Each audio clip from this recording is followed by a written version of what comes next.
교육부가 영천 폴리텍대학의 내년 3월 개교를 사실상 불허한 가운데 설립 인가를 촉구하는 서명운동이 본격화되고 있습니다. 지방 소멸 위기감이 커지면서 마을을 살리기 위한 다양한 의견을 듣는 자리가 청도에서 마련됐습니다. 일본 경제 보복에 맞서 지역에서도 일본 제품 불매운동이 일고 있습니다. 불매운동 현장과 시민 반응을 스마트폰에 담았습니다. 온라인 창업을 하는 사람들에게 공공기관을 사칭한 광고 전화가 빗발치고 있습니다. 현장 점검 360도에서 짚어봅니다.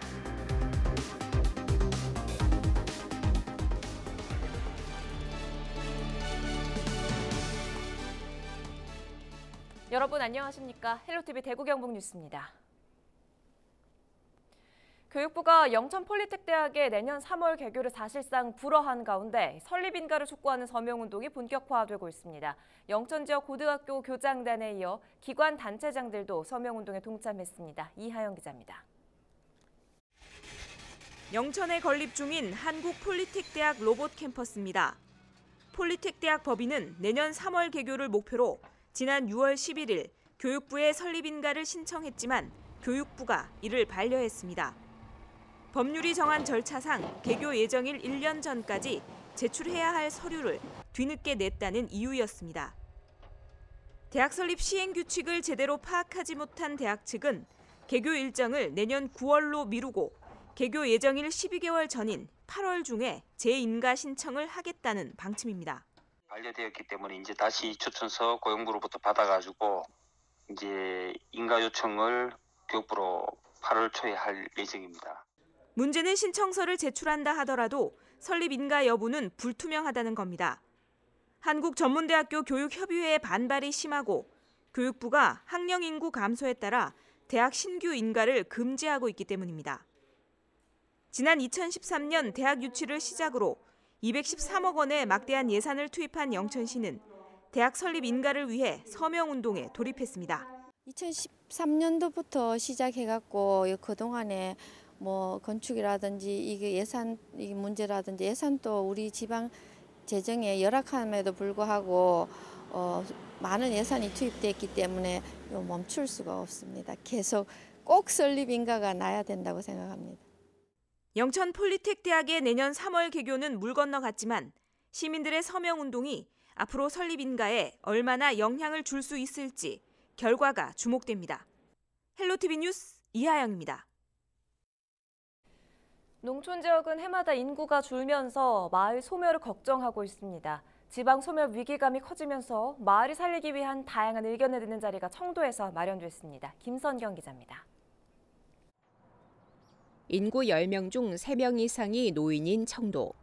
반면 30대 이하 청년들은 해마다 도시를 찾아 떠나면서 최근 5년 사이 10% 넘게 줄었습니다.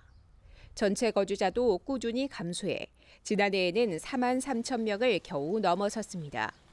행정안전부는 올해 청도군을 전국 인구 감소 지역 중 하나로 선정하고 특별 지원에 나섰습니다.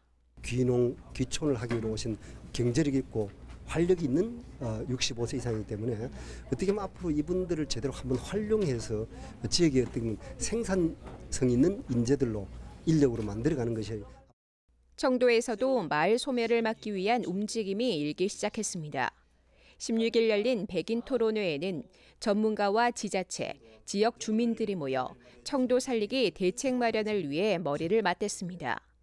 귀농인들에게 빈집과 밭을 빌려주고 지역 특산품인 감과 복숭아를 활용해 맥주 양조장을 짓자는 논의가 이어졌습니다. 농사를 가업으로 물려받는 청년에게는 정착금을 지원하고 농업벤처기업을 육성하자는 목소리도 나왔습니다. 또 꾸준히 늘고 있는 노인은 물론 여성과 아이가 살기 좋은 곳으로 만들어야 한다는 지적도 제기됐습니다. 지역의 저출산 인구 감소에 따른 지방 소멸 위기를 좀 더 슬기롭게 극복하는 데 최선을 다하고자 합니다. 열대 분야에 또 100대 가제를 선정 추진하여 모두가 함께하는 행복한 희망 청도를 만들고자. 태어나는 아이보다 사망자 수가 3배 더 많은 청도. 줄어드는 인구에 점점 사라져가는 마을을 살리기 위해 보다 실효성 있는 정책 수립이 시급하다는 목소리가 커지고 있습니다. 헬로티비 뉴스 김성경입니다. 일본의 경제 보복에 맞서 지역에서도 일본 제품 불매 운동이 일고 있습니다. 이 불매 운동이 시작된 지 이제 2주쯤 됐는데 열기가 사그라들기는커녕 갈수록 뜨겁게 달아오르고 있는데요. 일본 제품 불매 운동 현장과 시민 반응을 스마트폰에 담아봤습니다. 권미경 기자입니다.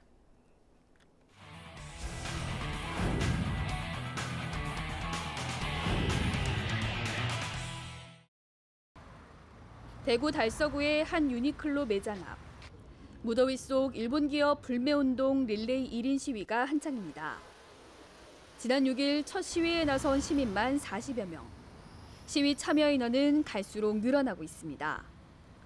반대로 세일 기간인데도 매장을 찾는 발길은 한산합니다.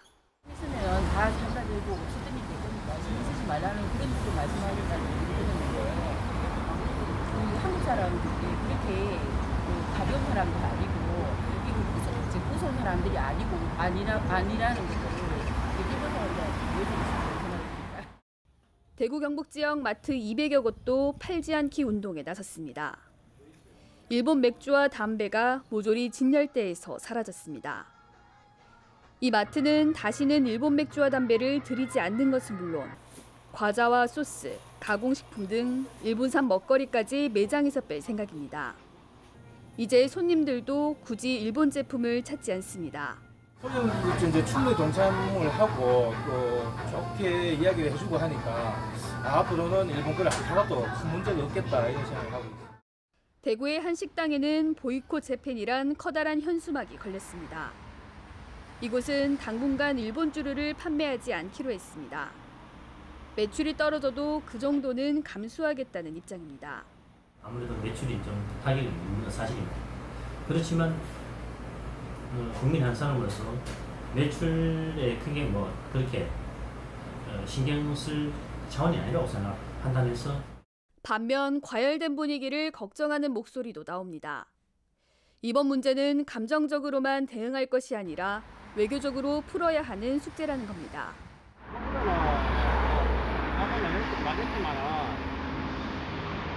정치인들이 근본적으로 와서서 해결을 해야 되지 않나 싶습니다. 해제나 불이익 같은 걸 빨리 원점으로 되돌리고 원활한 양국 간의 어떤 무역 관계가 이루어지고 그리고 상호 간의 어떤 그런 분쟁이 없어지는 게 가장 낫지 않겠나 이런 생각합니다. 이런저런 걱정 속에서도 확산되고 있는 일본 제품 불매 운동. 반짝 움직임에 그치지 않고 장기전으로 이어질 가능성마저 나오고 있습니다. 헬로티비 뉴스 권미경입니다. 인터넷 쇼핑을 이용하는 사람들이 늘면서 온라인 창업도 증가 추세입니다. 일정 규모 이상으로 사업이 커지면 공정거래위원회에 통신판매업 신고를 해야 하는데요. 통신판매업 신고와 동시에 각종 광고 회사에서 걸려오는 전화로 사업자들이 골머리를 앓고 있습니다. 일부 광고업자들은 공공기관을 사칭하기도 해서 피해가 우려됩니다. 현장 점검 360도 전병주 기자입니다.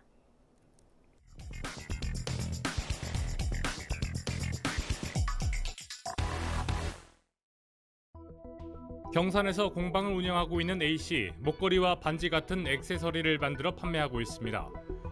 인터넷 판매를 시작하면서 최근 공정거래위원회에 통신판매업 신고를 했습니다. 통신판매업 신고를 하자마자 광고 전화가 빗발치기 시작했습니다. 대표님 맞으신가요? 네. 제가 통신판매업 신고하신 것 때문에 확인차 전화 드렸거든요. 대표님께서 직접 신고하신 거 맞으신가요? 네. 신규 사업자 지원권으로 월 5만 원 금액으로 최대 2년까지만 지원이 가능하셔서 제가 통신판매업 등록한 건 어떻게 하셨어요? 공정거래위원회에 업체 정보가 오픈되시는 거고요. A씨는 일부 광고 회사가 공공기관을 사칭하기도 했다고 말했습니다. 제일 처음에 이제 전화 왔을 때 공정거래위원회라고 하니까 정말 정부 기관인 줄 알았어요. 지역 업체 중에 몇 군데를 선정해서 한정적으로 어떤 정부 지원 사업이 나온다고 하니까 좀 솔깃했는데 전화를 끊고 나서 그 다음에 다시 생각해 보니까 이거 피싱이었구나라는 생각이 들었습니다. 온라인에서 의류를 판매하는 한 운영자는 광고 제한 전화를 받고 계약을 진행했지만 전혀 효과가 없어 피해를 보기도 했습니다. 통신판매업을 재신고했을 때 이제 바로 전화가 오기는 했었어요. 교과는 아예 없었고요. 제가 그때 150만 원 정도 이제 돈을 줬었고, 그래서 이제 다시 돌려받으려고 이제 내용 증명서까지 보내려고 했는데 이제 그것도 이제 안 된다는 식으로. 공공기관을 사칭한다는 업체에 직접 전화를 걸어봤습니다. 해당 정보는 저희가 공정거래위원회로 넘어가고요. 저희 위임받아서 이게 등록 확인되신 거, 등록 완료 확인되신 거라. 그러면 공정거래위에서 제 번호를 위임을 했다는 말씀이신가요? 네, 맞습니다. 이게 저희가 하시라고 저희는 이게 마케팅 전화가 주는 게 아니잖아요. 지원 사업이 나왔고 그 지원 내용에 대한 안내만 드리려고 연락을 드린 거였어요. 그럼 지원 사업이 뭔가요, 그러면? 국가에서 시행하고 있는 중소상 소상공인 아시죠? 소상공인 살리기 취지협회에서 지역을 특벌지원 지원금 나오실 거라고요. 다시 전화를 하겠다고 하자 전화를 끊어버립니다. 그렇게 할 거예요. 그럼 전화 주지 마세요, 그러면. 소상공인 살리기 취지협회 지원 사업이 정말 있는 것일까? 소상공인 진흥공단을 찾았습니다.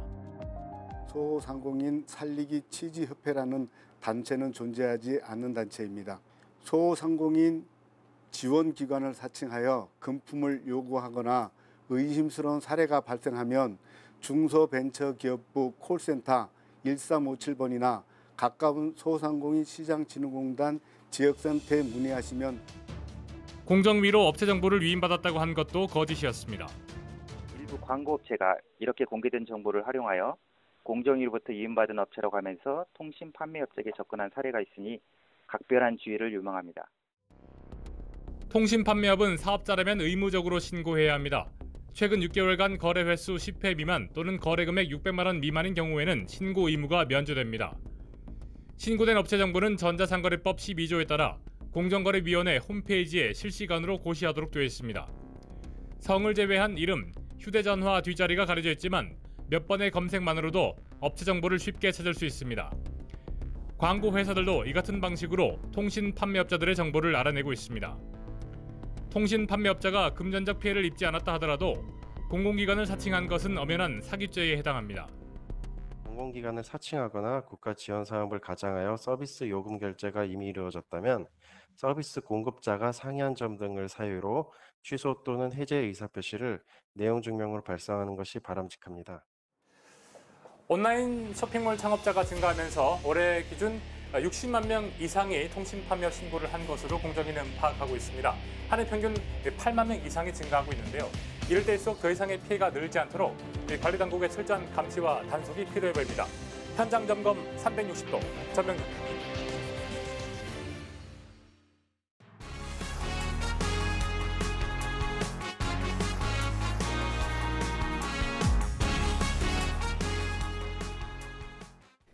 사립유치원 입학 추첨을 전산으로 하는 시스템 도입이 경북에서도 추진되고 있는데요.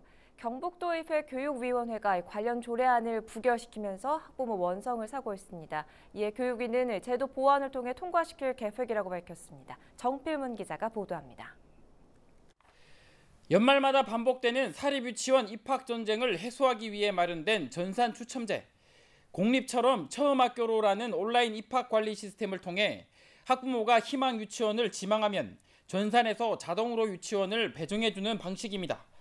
학부모들이 해당 유치원까지 직접 찾아가 줄을 서고 추첨해야 하는 번거로움을 덜고 공공성도 향상시킨다는 장점이 있습니다. 이런 이유로 경북교육청이 사립유치원 입학에 있어 전산 추첨을 의무화하는 내용의 조례안을 상정했는데 정작 도의회에서 제동이 걸렸습니다.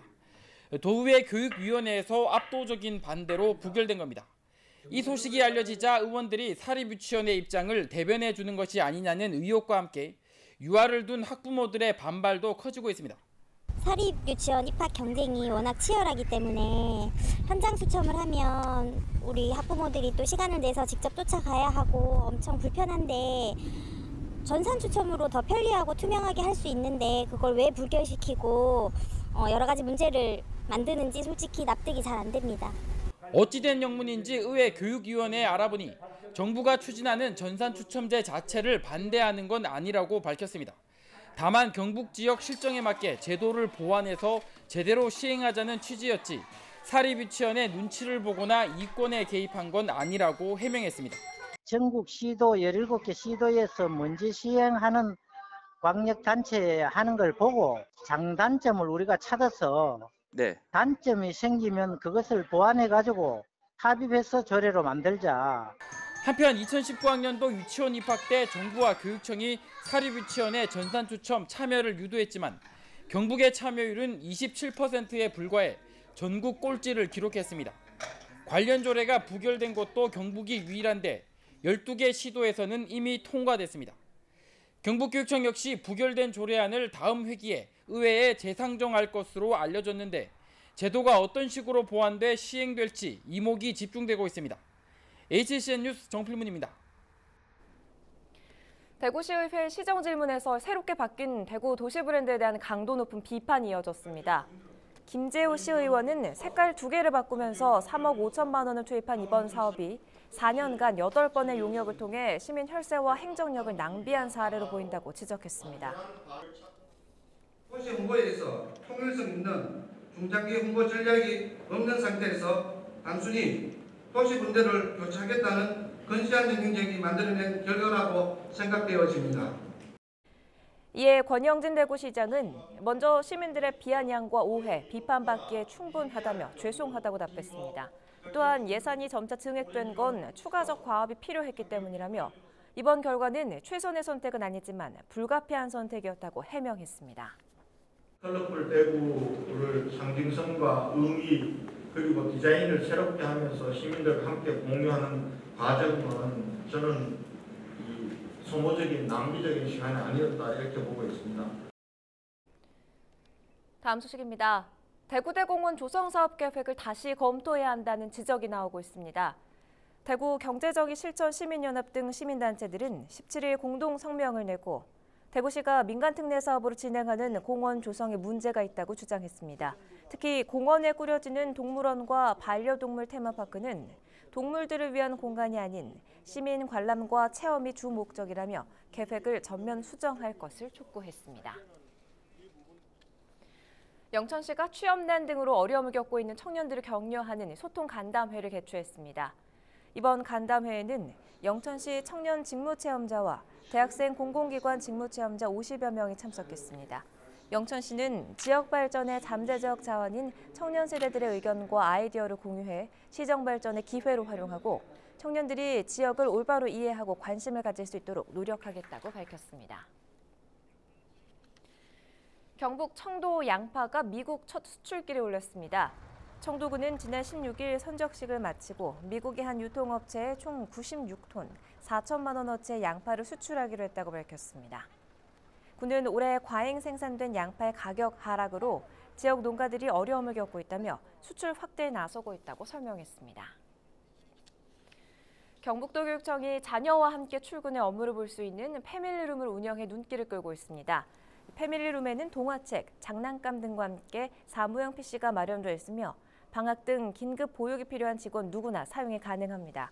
경북교육청은 시범 운영 기간을 거쳐 직원, 복지관 등에 확대 설치할 예정입니다.